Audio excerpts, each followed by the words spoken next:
విషయం అర్థం అవ్వట్లేదు. అక్కడ మండపంలో మీ చుట్టాలు మా చుట్టాలు వెయిట్ చేస్తున్నారు. ఇప్పుడు ఇలాంటి టైంలో మనం ఇలాంటి డెసిషన్ తీసుకుంటున్నామంటే అక్కడ మీ చుట్టాలు మా చుట్టాలు మన పేరెంట్స్ ముఖంలో ఊస్తారు.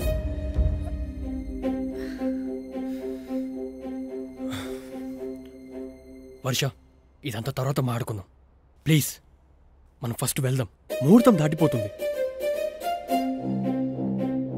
నాకు మా వాళ్ళు ఏమైపోయినా పర్లేదు, నాకు నా లైఫే ఇంపార్టెంట్.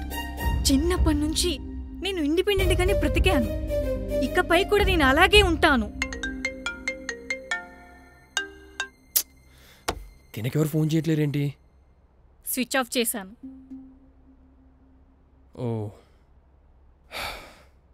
సరే చెప్పు, ఎందుకు వర్కౌట్ అవ్వదు?